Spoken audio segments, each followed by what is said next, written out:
नमस्कार प्रिय विद्यार्थियों। आज भक्ति काल की जो सामान्य प्रवृत्तियां हैं, भक्ति काल का उद्भव, भक्ति काल की विशेषताएं, भक्ति कहाँ से आई, इसके बारे में बताएंगे। भक्ति की उत्पत्ति कहाँ से हुई और कहाँ इसकी प्रवृत्ति विद्यमान थी, इसके बारे में पूर्ण रूप से विवेचन करेंगे। भक्ति जो है भज धन अक्तिन करके बना हुआ है। भज धन अक्तिन करके, जिसका अर्थ होता है भजन करना। मोनियर विलियम्स कहते हैं भक्ति का अर्थ होता है भजन करना।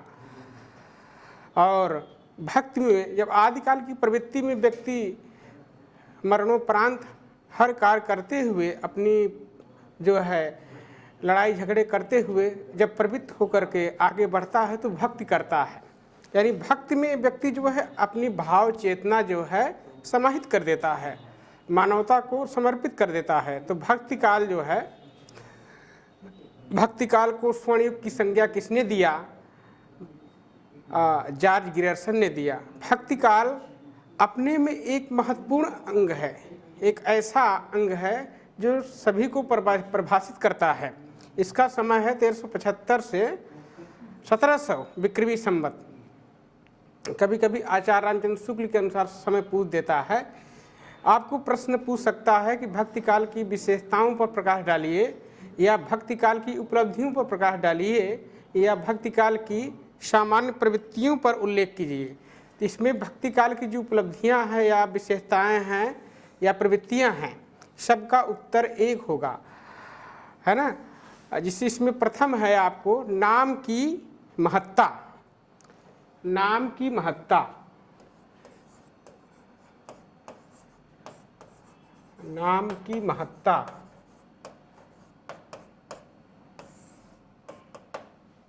नाम की महत्ता व्यक्ति में निर्गुण और सगुण दोनों की विचारधाराएं एक थी। दोनों नाम को जो है सर्वोपरि मानते थे।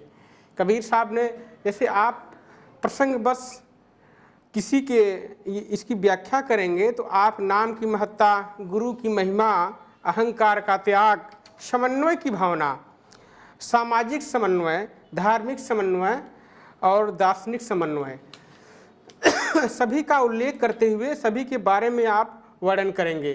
कम से कम 3 पेज का होना चाहिए, जिससे आपका वर्णन निर्धारित स्थान पर प्रकट हो सके। तो नाम की महत्ता में इसमें आप कबीरदास की जो है दोहा को प्रकट कर सकते हैं।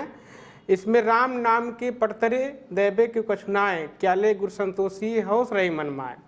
चूँकि नाम सर्वोपरि है। नाम हमारे अंदर जागृत अवस्था में जब किसी भक्ति का सुमिरन करते हैं, किसी प्रभु के किसी जाति नाम का सुमिरन करते हैं, तो उसमें क्या होता है, व्यक्ति नाम सुमिरन करते करते करते व्यक्ति जो है प्रभु में लीन हो जाता है, उस नाम को जागृत कर देता है, जिसे नाम या वर्ड रियलाइजेशन कहा गया। यानी धर्म से परे हो गया, नाम आपके अंदर गूंजता रहेगा। तीनों अन्न पिंड ब्रह्मन सचखंड पार ब्रह्म तक चलता चला जाएगा। तो कहे राम नाम के पड़तरे दैबे की कछुनाए, क्याले गुरु संतोषी हौस रही मन माए। यानी कि जब शिष्य जो है, गुरु किसी शिष्य पर प्रसन्न होता है, क्या कहता है, जो मांगना हो मांग लीजिए।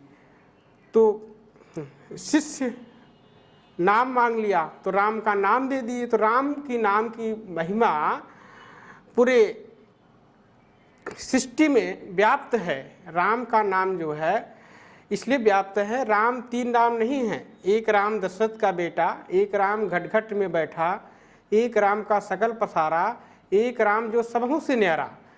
यानी कि जो चौथा राम है पूरी सृष्टि को चला रहा है, उसी से ही सभी व्यापकता है जो रमण कर रहा है। राम शब्द जो है रामधनसु बराबर राम जब आदेश होता है तो रमण के अर्थ में होता है। यानी सब में विद्यमान है, लेकिन ये अनवरत रूप में दिखाई नहीं देता है। जब दिखाई नहीं देता है तो विद्यमान होते हुए भी अविद्या च विद्या परेवा, अविद्या च विद्या से परे हो जाता है। एक राम दशरथ का बेटा, एक राम घट में बैठा, एक राम का सकल पसारा, एक राम जो सबहु से न्यारा। चौथा राम जो है सृष्टि को चला रहा है, पूरी सृष्टि में विद्यमान है, लेकिन इसे कोई पूर्ण गुरु ही जागृत राम के नाम का जागरण कर सकता है। जो अनुभव किया रहेगा, घायल की गति घायल ही जान सकती है। जैसे मीराबाई अपने गुरु की तलाश में पूरे संसार में दौरा किया, लेकिन कोई प्राप्त नहीं हुआ। अंत में संत रविदास मिल जाते हैं।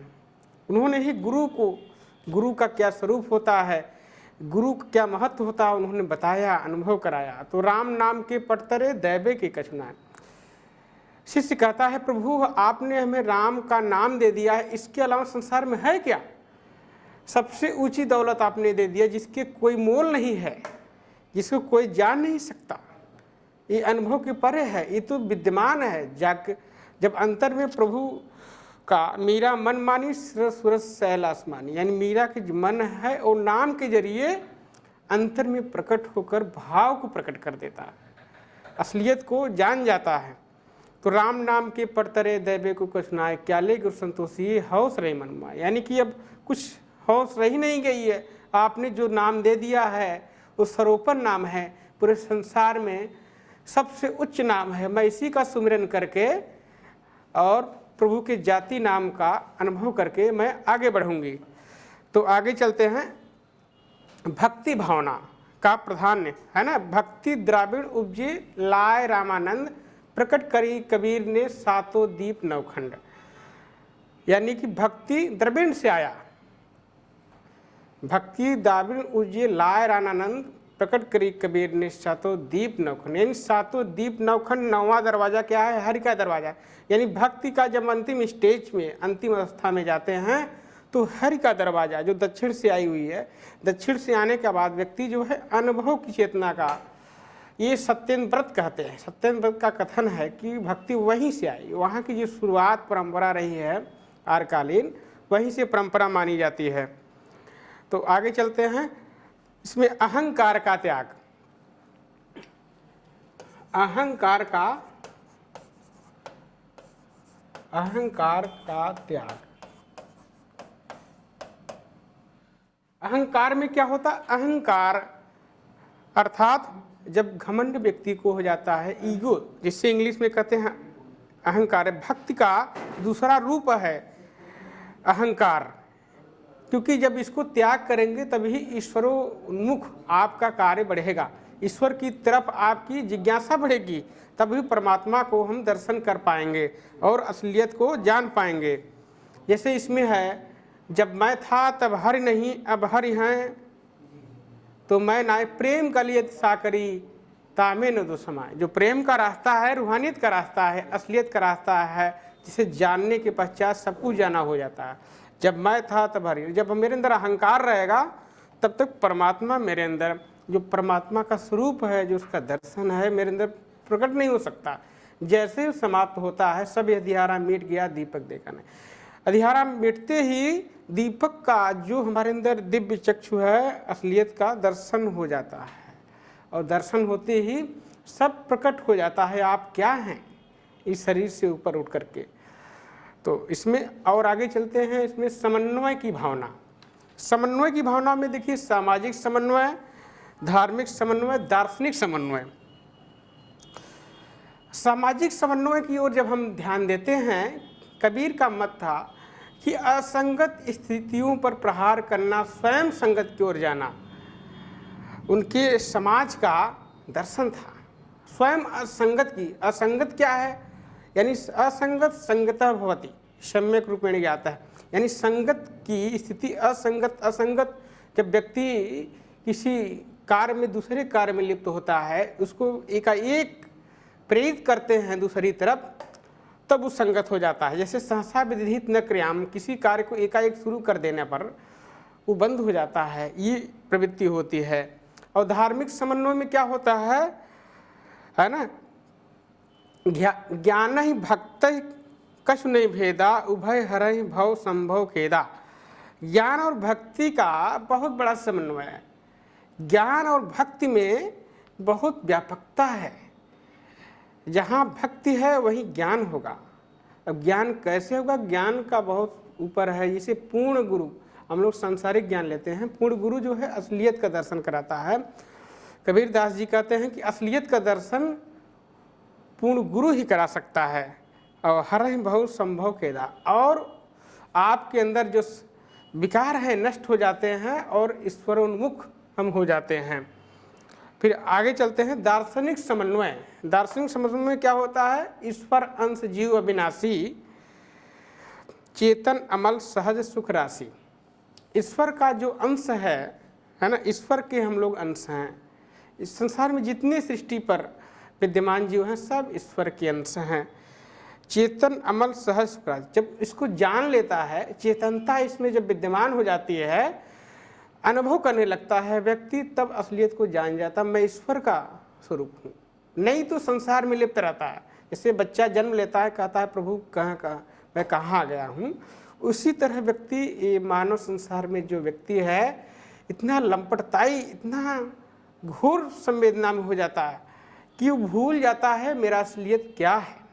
अपने आप को जानना, प्रभु को पाना, यही लक्ष्य होना चाहिए। इसलिए बताया गया है ईश्वर का अंश हम है। वो अनुभव होगा तभी जान पाएंगे, अन्यथा नहीं जान पाएंगे, आप संसार में लिप्त रहेंगे। आगे चलते हैं शील तथा सदाचार की प्रवृत्ति। जब हमारे अंदर आध्यात्मिकता आएगी, यानी कि प्रभु का प्रेम प्रकट होगा, शील, सदा, नम्रता, करुणा, सादगी, सहजता सब विद्यमान हो जाएगा।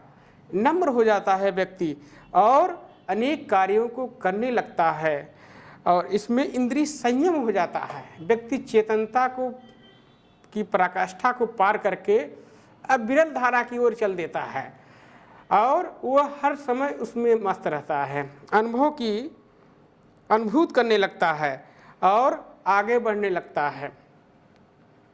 तो इसमें आपको हम अब समाप्ति की ओर है, भक्ति काल की सामान्य प्रवृत्तियों की ओर या विशेषताओं जो भी आए आपको उत्तर एक लिखना, चाहे प्रवृत्तियाँ या विशेषताएँ आए या उपलब्धियाँ आए, उत्तर आपको एक ही लिखना है।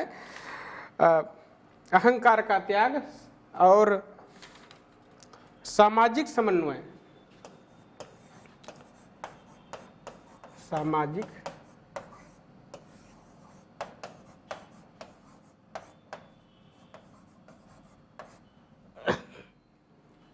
सामाजिक समन्वय। सामाजिक समन्वय में आपको 3 आ जाएंगे, धार्मिक समन्वय, दार्शनिक समन्वय और सामाजिकता। तीनों एक रूप से विद्यमान हो जाते हैं और इसका उल्लेख करते हुए लोक भाषाओं का उल्लेख करेंगे और इसमें आपकी जो विशिष्टाद्वैत दर्शन है इसका भी उल्लेख करते हुए समन्वय की भावना में दिखा सकते हैं। तो आज इसको हम समाप्त करते हैं, ये भक्ति काल की सामान्य प्रवृत्तियों की ओर, फिर आगे इसकी पृष्ठभूमि पर प्रकाश डालेंगे। धन्यवाद।